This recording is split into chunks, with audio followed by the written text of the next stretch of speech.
Dalam nama Bapa, Putra, dan Roh Kudus. Amin.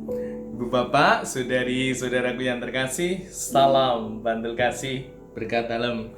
Kembali kita berjumpa dalam renungan harian hari ini Sabtu 26 September 2020. Kita akan mengambil dari Injil Lukas bab 9 ayat 43b sampai 45. Semua orang heran karena segala yang dilakukan Yesus. Lalu Yesus berkata kepada murid-muridnya, "Dengarkanlah dan camkanlah segala perkataanku ini. Anak manusia akan diserahkan ke dalam tangan manusia. Mereka tidak mengerti perkataan itu, sebab artinya tersembunyi bagi mereka, sehingga mereka tidak dapat memahaminya, dan mereka tidak berani menanyakan arti perkataan itu kepada Yesus." Demikianlah Injil Tuhan. Terpujilah Kristus. Saudari-saudaraku terkasih, kita semua normal. Gimana? Masih normal? Masih waras? Nah, sungguh rumus kehidupan dalam pikiran kita ini berjalan untuk siapa saja. Setiap manusia mencari nikmat, menghindari sengsara. Nah, ini sungguh-sungguh kita sebagai manusia semuanya seperti itu. Maka ketika kita mendapatkan sakit, apalagi derita, tidak setiap orang ini siap. Kebanyakan tidak siap. Kebanyakan tidak mampu menerima sakit derita dengan lapang dada. Di awal pasti akan sungguh merasa dirinya terpuruk, ngelokro, susah, sedih. Nah, inilah yang kita alami sebagai manusia, karena pikiran kita ini mencari nikmat, menghindari sengsara. Maka di dalam Injil ketika Tuhan Yesus mengatakan ini, anak manusia akan diserahkan ke dalam tangan manusia, mereka tidak mengerti perkataan itu, artinya tersembunyi bagi mereka. Nah, ini menjadi tanda bahwa para murid yang adalah seperti kita ini manusia juga secara spontan dan alami ini tidak menginginkan sakit derita, apalagi salib.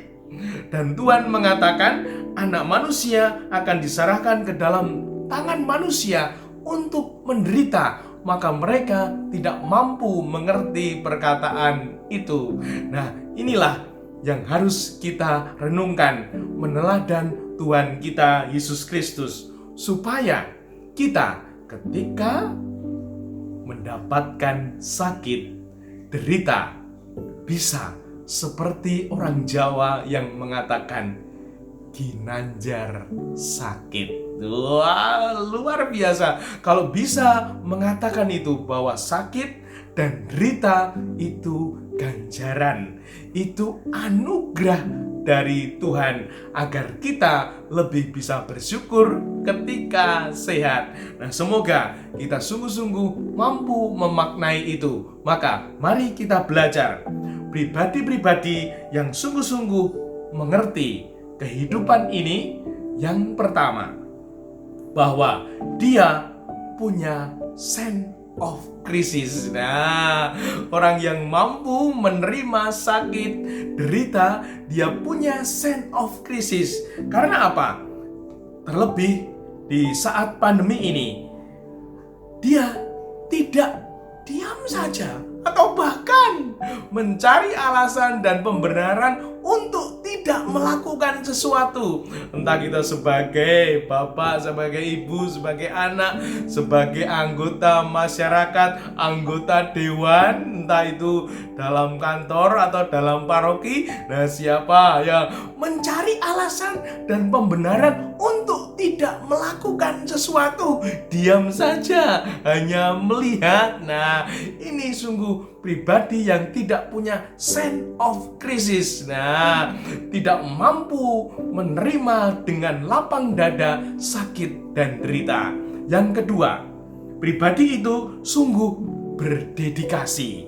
Nah, pribadi yang berdedikasi ini adalah pribadi yang mempunyai semangat dan sikap pengorbanan pikiran, waktu, dan juga tenaga. Maka dia memperjuangkan dengan tenaganya, dengan pikirannya, dengan waktu yang ada untuk kebaikan, untuk keberhasilan. Terlebih di saat seperti ini, di masa pandemi ini. Nah, gimana? Sudah berjuang dengan tenaga, pikiran, dan berani memberikan waktu untuk keluarga, masyarakat, dan gereja. Yang ketiga, pribadi itu tanggung jawab. Nah, semoga sungguh kita bertumbuh menjadi pribadi-pribadi yang bertanggung jawab.